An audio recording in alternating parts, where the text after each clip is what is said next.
ಶಿಷ್ಯರು ಈ 4ನೇ ಜಾವದಲ್ಲಿ ಯೇಸು ಸಮುದ್ರದ ಮೇಲೆ ನಡೆದು ಬರ್ತಾ ಇದ್ದಾನೆ.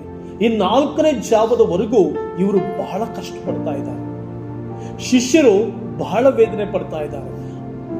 ಅನೇಕ ಅಲೆಗಳು, ಅನೇಕ ಬಿರುಗಾಳಿ ಇವೆಲ್ಲವುಗಳನ್ನ ಕಂಡು ವೇದನೆ ಪಟ್ಟು, ದುಃಖಪಟ್ಟು, ಪರಿಶ್ರಮ ಪಟ್ಟು ದಡ ಸೇರುವುದಕ್ಕಾಗದೆ, ಅವರು ಸೇರಬೇಕಾಗಿದ್ದಂಥ ಜಾಗಕ್ಕೆ ಸೇರುವುದಕ್ಕಾಗದೆ, ಅವರು ಹೋಗ್ಬೇಕಾಗಿದ್ದಂಥ ದಡವನ್ನು ಮುಟ್ಟುವುದಕ್ಕಾಗದೆ ಪರಿತಪ್ಪಿಸುತ್ತಾ ಕಷ್ಟಪಡುತ್ತಿರುವಾಗ 4ನೇ ಜಾವದಲ್ಲಿ ಯೇಸು ಅವರನ್ನ ಭೇಟಿ ಮಾಡಲಿಕ್ಕೆ ಸಮುದ್ರದ ಮೇಲೆ ನಡೆದು ಬಂದ.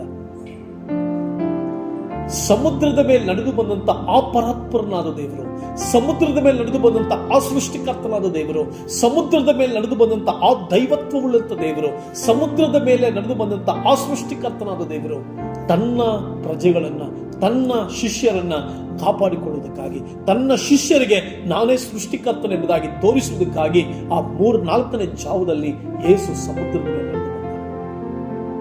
ಸಮುದ್ರದ ಮೇಲೆ ನಡೆಯುವುದಕ್ಕೆ ಯಾರಿಂದಲೂ ಸಾಧ್ಯವಿಲ್ಲ. ಸಮುದ್ರದ ಮೇಲೆ ನಡೆಯುವುದಕ್ಕೆ ಎಷ್ಟೇ ಪ್ರಯತ್ನ ಪಟ್ಟರು ನಡೆಯುವುದಕ್ಕಾಗಲ್ಲ. ಒಬ್ಬನ ಕೈನಿಂದ ಮಾತ್ರ, ಸೃಷ್ಟಿ ಮಾಡಿದವನಿಂದ ಮಾತ್ರ ಸಾಧ್ಯ ನಡೆಯಲಿಕ್ಕೆ. ಅದನ್ನು ತೋರಿಸುವುದಕ್ಕೋಸ್ಕರವಾಗಿ ಶಿಷ್ಯರಿಗೆ, ತನ್ನ ನಂಬಿ ಬಂದಂತ ಶಿಷ್ಯರಿಗೆ, ತಾನು ಆರಿಸಿಕೊಂಡಂತ ಅಪೊಸ್ತಲರಿಗೆ ಆತನೇ ಸೃಷ್ಟಿಕರ್ತ. ಯಾಕೆಂದ್ರೆ ಯಾವಾತನ ಮಾತು ಯಾವುದು ಕೇಳುತ್ತೋ ಆತನೇ ಯಜಮಾನ. ಸೃಷ್ಟಿಕರ್ತನ ಮಾತು ಕೇಳುತ್ತೆ ಅಂದ್ರೆ ಆತನೇ ಯಜಮಾನನು. ಒಬ್ಬ ಸೃಷ್ಟಿಕರ್ತನ ಮಾತು ಕೇಳ್ತಾ ಇದೆ ಅಂತಂದ್ರೆ, ಒಬ್ಬ ಅದ್ಭುತವಾದಂತ ದೇವರ ಮಾತು ಕೇಳ್ತಾ ಇದೆ ಅಂತಂದ್ರೆ, ಒಬ್ಬ ರಾಜಾದಿರಾಜನ ಮಾತು ಕೇಳ್ತಾ ಇದೆ ಅಂತಂದ್ರೆ, ಒಬ್ಬ ಅತಿಶಯನ ಮಾತು ಕೇಳ್ತಾ ಇದೆ ಅಂತಂದ್ರೆ, ಅದರ ಅರ್ಥ ಆ ಸೃಷ್ಟಿಕರ್ತನು, ಆ ಅದ್ಭುತ ಸ್ವರೂಪನು ನೀರಿನ ಮೇಲೆ ನಡೆದು ಬರ್ತಾ ಇದ್ದಾನೆ. ನೀರಿನ ಮೇಲೆ ನಡೆದು ಬಂದಂತ ಆ ಸೃಷ್ಟಿಕರ್ತನನ್ನ ಶಿಷ್ಯರು 4ನೇ ಜಾವದಲ್ಲಿ ಕಂಡು ಬೆಬ್ಬೆರಗಾದರು,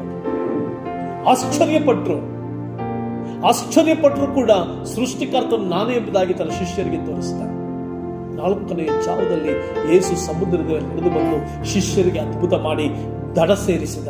ಇವತ್ತು ನಾವು ಕೂಡ ಮುಂಜಾನೆಗಳೆಂದು ಪ್ರಾರ್ಥಿಸುವಾಗ, ಮುಂಜಾನೆಗಳೆಂದು ದೇವರನ್ನ ಸ್ತುತಿಸುವಾಗ ನಾವು ಸೇರಬೇಕಾಗಿದ್ದಂಥ ಜಾಗಕ್ಕೆ ನಮ್ಮನ್ನು ಸೇರಿಸ್ತಾನೆ. ನಾವು ಸೇರಬೇಕಾಗಿದ್ದಂಥ ಆಶೀರ್ವಾದಗಳಿಗೆ ಸೇರಿಸ್ತಾನೆ. ಸೇರಬೇಕಾಗಿದ್ದಂಥ ದಡಕ್ಕೆ ನಮ್ಮನ್ನು ಸೇರಿಸಿ ನಾವು ಅದ್ಭುತಗಳಲ್ಲಿಯೂ ಆಶೀರ್ವಾದಗಳಲ್ಲಿ ಬದುಕುವಂತೆ. 4ನೆಯ ಜಾವದಲ್ಲಿ ದೇವರ ಮಹಿಮೆಯನ್ನು ಕಾಣಬೇಕಾದಂತ ದೇವ ಮಕ್ಕಳು ನಾವು ಕಾಣ್ತೇವೆ. ಯಾವಾಗೆಲ್ಲ ದೇವರನ್ನು ನೋಡ್ತೇವೋ ಆಗ ದೇವರ ಅದ್ಭುತಗೊಳಿಸ್ತಾನೆ. ನಾವು ಸೇರಬೇಕಾಗಿದ್ದಂಥ ಜಾಗಕ್ಕೆ ನಮ್ಮನ್ನು ಸೇರಿಸ್ತಾನೆ. ನಾವು ಮುಟ್ಟಬೇಕಾಗಿದ್ದಂಥ ಸ್ಥಳಕ್ಕೆ ನಮ್ಮನ್ನು ಮುಟ್ಟಿಸ್ತಾನೆ. ಕುಟುಂಬ ಇರ್ಬೋದು, ಮಕ್ಕಳು ಇರ್ಬೋದು, ಭವಿಷ್ಯ ಇರ್ಬೋದು, ಜೀವನ ಇರ್ಬೋದು, ಎಲ್ಲವುಗಳಲ್ಲಿ ದೇವರು ನಮ್ಮನ್ನು ಆ ಮಟ್ಟಕ್ಕೆ ಸೇರಿಸ್ತಾನೆ.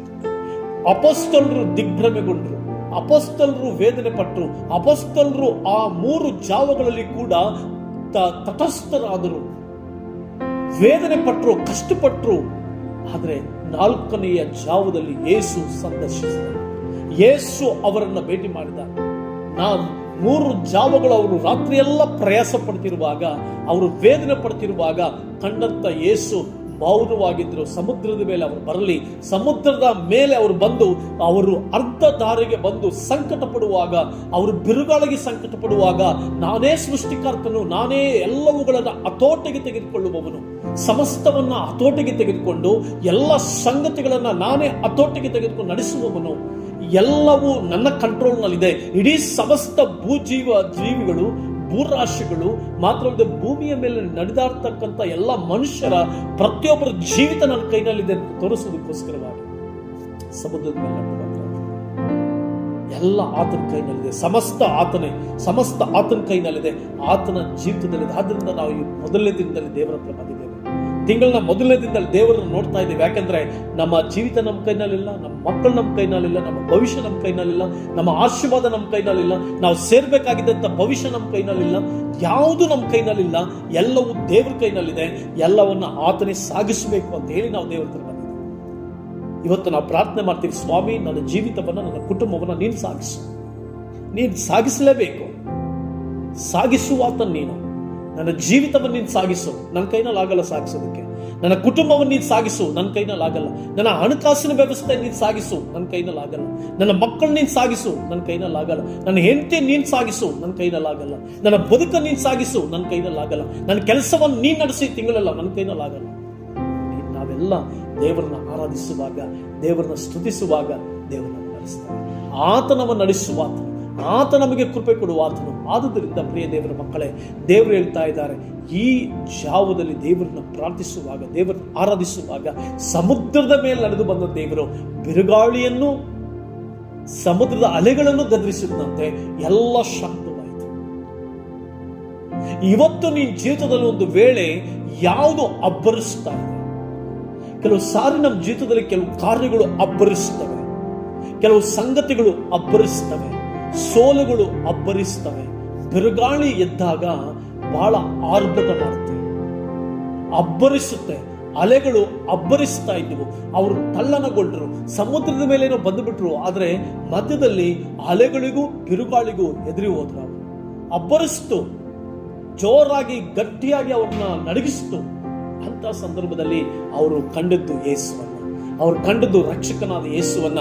ಸಮುದ್ರದ ಮೇಲೆ ರಕ್ಷಕನನ್ನ ಕಂಡ್ರು, ಸಮುದ್ರದ ಮೇಲೆ ಯೇಸುವನ್ನ ಕಂಡ್ರು, ಸಮುದ್ರದ ಮೇಲೆ ಸೃಷ್ಟಿಕರ್ತನ ಕಂಡ್ರು, ಸಮುದ್ರದ ಮೇಲೆ ದೇವಾದಿದೇವನ್ನ ಕಂಡ್ರು, ಸಮುದ್ರದ ಮೇಲೆ ಭೂರಾಶಿಗಳನ್ನು ಉಂಟು ಮಾಡಿದವನ್ನ ಕಂಡ್ರು, ಎಲ್ಲವುಗಳನ್ನ ಹತೋಟಿಗೆ ತರುವವನ್ನ ಕಂಡ್ರು. ಯೇಸು ಸಮುದ್ರದ ಮೇಲೆ ಬಂದು ಗದರಿಸಿದಂತೆ, ಅಬ್ಬರಿಸಬೇಡ ಅಂದ್ರಂತೆ, ಗದರಿಸಿದ್ರಂತೆ, ಮರೆಯಬೇಡ ಅಂದ್ರು, ಗದರಿಸಿದ್ರು. ಎಲ್ಲ ಶಾಂತವಾಯಿತು. ನಿಮ್ಮ ಜೀವಿತದಲ್ಲಿ ಕೂಡ, ನಮ್ಮ ಜೀವಿತದಲ್ಲಿ ಕೂಡ ಈ ದಿನ ದೇವರು ನಾವು ಪ್ರಾರ್ಥಿಸುವಾಗ, ಮುಂಜಾನೆ ದೇವರು ನೋಡುವಾಗ, ದೇವರು ಎಲ್ಲವ ಅಬ್ಬರಗಳನ್ನು ಶಾಂತಿಪಡಿಸ್ತಾರೆ. ಯಾವ ಸಮಸ್ಯೆಗಳು, ಸಂಕಟಗಳು ಅಬ್ಬರಿಸ್ತಾ ಇದೆಯೋ ಅದನ್ನು ಶಾಂತಿಪಡಿಸಿ ನಮ್ಮ ಜೀವಿತದಲ್ಲಿ ದೇವರು ನಮ್ಮನ್ನ ಸುಖಾವಸ್ಥೆಗೆ, ಸಮಾಧಾನಕ್ಕೆ, ಸಂತೋಷಕ್ಕೆ, ಅದ್ಭುತದ ಕಡೆಗೆ, ಮಹಿಮೆ ಕಡೆಗೆ ನಡೆಸ್ತಾರೆ. ಹಲ್ಲೆಲೂಯಾ. ಸಾಧುಗಳಿಂದ ಪ್ರಿಯ ದೇವರ ಮಕ್ಕಳೇ, ಈ ಮುಂಜಾನೆ ದೇವರು ಆ ದಿನ ಬಿರುಗಾಳಿಯನ್ನು, ಎಲ್ಲಾ ಕಾರ್ಯಗಳನ್ನು ಅಡಗಿಸಿದ ಹಾಗೆ ನಮ್ಮ ಜೀವಿತದಲ್ಲಿ ಅದ್ಭುತ ಮಾಡ್ತಾನೆ, ನಮ್ಮ ಜೀವಿತದ ಅತಿಶಯ ನಡೆಸ್ತಾನೆ. ಅಬ್ಬರಿಸುವಂತ ಬಿರುಗಾಳಿಯನ್ನು, ಗಾಳಿಗಳನ್ನು ಶಾಂತಿಪಡಿಸಿ ನಮ್ಮ ಬದುಕುಗಳಲ್ಲಿ ಎಲ್ಲ ಶ್ರೇಷ್ಠತೆಯನ್ನು ಅನುಗ್ರಹಿಸಿ, ಸಮೃದ್ಧಿಯನ್ನು ಅನುಗ್ರಹಿಸಿ, ಈ ತಿಂಗಳೆಲ್ಲ ಜಯೋತ್ಸವದಲ್ಲಿ ನಡೆಸ್ತಾರೆ, ಜಯದಲ್ಲಿ ನಡೆಸ್ತಾರೆ, ಆಶೀರ್ವಾದದಲ್ಲಿ ನಡೆಸ್ತಾರೆ. ನೀವು ನೋಡಿ, ಈ ದಿನ ಪ್ರಾರ್ಥನೆ ಮಾಡಿ, ಇವತ್ತಿನಿಂದ ಸಮಾಧಾನಕರವಾಗಿ, ಸಂತೋಷಕರವಾಗಿ ಅಬ್ಬರಿಸುವಂತ ಎಲ್ಲಾ ಸಂಗತಿಗಳನ್ನು, ಅದು ಸಾಲಗಳೇ ಇರಲಿ, ಕಷ್ಟಗಳೇ ಇರಲಿ, ಸಂಕಟಗಳೇ ಇರಲಿ, ಕೊರತೆಗಳೇ ಇರಲಿ, ಏನೇ ಇರಲಿ, ಯಾವುದು ಅಬ್ಬರಿಸ್ತಾ ಇದೆಯೋ ಅಬ್ಬರಕ್ಕೆ ದೇವರು ಆಜ್ಞಾಪಿಸ್ತಾರೆ. ಆ ಸಂಗತಿಗಳಿಗೆ ಆಜ್ಞಾಪಿಸಿ, ಮರೆಯಬೇಡ, ಇದು ನನ್ನ ಮಕ್ಕಳು, ಇವರು ನನ್ನ ಪ್ರಜೆಗಳು, ಇವರು ನನ್ನ ಜನರು, ಇವರು ನನ್ನ ಅಭಿಷಿಕ್ತರು, ಇವರು ನನ್ನ ಅಪೊಸ್ತಲರು, ಸಮುದ್ರವೇ ಅಬ್ಬರಿಸಬೇಡ ಅಂತ ಹೇಳ್ತಾರೆ. ಅದೇ ರೀತಿ ಇವತ್ತು ದೇವರು ನಿನ್ಗೆ ಹೇಳ್ತಾ ಇದ್ದಾರೆ, ನೀನು ಆತನ ಪ್ರಜೆ, ನೀನು ಆತನ ಮಗಳು, ನೀನು ಆತನ ಮಗ. ದೇವರು ನಿನ್ನ ಜೀವನದಲ್ಲಿ ಎದ್ದಿರುವಂತ ಎಲ್ಲಾ ಅಲೆಗಳನ್ನ, ಬಿರುಗಾಳಿಗಳನ್ನ, ಅಬ್ಬರಿಸುವಂತ ಬಿರುಗಾಳಿಯನ್ನ, ಮೊರೆಯಿಟ್ಟಿರುವಂತ, ಜೋರಾಗಿ ಶಬ್ದ ಮಾಡ್ತಿರುವಂತ ಅಲೆಗಳನ್ನ ಮರೆಯಬೇಡ ಎಂಬುದಾಗಿ ದೇವರು ಆಜ್ಞಾಪನೆ ಮಾಡ್ತಾರೆ. ಅದ್ಭುತವನ್ನು ನಡೆಸ್ತಾರೆ, ಆಶೀರ್ವಾದಗಳು ತೆಗೆದುಕೊಂಡು ಬರ್ತಾರೆ. ನಿನ್ನ ಜೀವಿತದಲ್ಲಿ ದೇವರಿಗೆ ಕೃತಜ್ಞತೆಯಿಂದ ಆತನಿಗೆ ಸ್ತೋತ್ರ ಸಲ್ಲಿಸು, ಕೃತಜ್ಞತೆಯಿಂದ ಆತನಿಗೆ ಪ್ರಾರ್ಥನೆಯನ್ನು ಸಲ್ಲಿಸು. ದೇವರನ್ನು ಇವತ್ತು ಮೊರೆಯಿಡು, ಆತನು ನಡೆಸ್ತಾನೆ. ಈ ತಿಂಗಳೆಲ್ಲ ಕರ್ತನ ಕೃಪೆ, ಕಟಾಕ್ಷ, ಆತನ ಶುಭ ಕೃಪೆ ಹಿಂಬಾಲಿಸುತ್ತೆ. ಆತನ ಕೃಪಾ ಕಟಾಕ್ಷ ನಿನ್ನ ಕೈ ಬಿಡದೆ, ಆತನ ಹಸ್ತ ನಿನ್ನ ಮೇಲಿಟ್ಟು, ಆತನ ಕೃಪಾಸ್ತ ನಿನ್ನ ಮೇಲಿಟ್ಟು ನಡೆಸಿ ಆಶೀರ್ವಾದ. ಆದುದರಿಂದ ಪ್ರಿಯ ದೇವರ ಮಕ್ಕಳೇ, ಈ ತಿಂಗಳೆಲ್ಲ ದೇವರನ್ನ ಮೊರೆ ಹೋಗೋಣ. ದೇವರು ನಮ್ಮನ್ನು ಆಶೀರ್ವದಿಸಿ ನಡೆಸ್ತಾನೆ. ಕರ್ತನ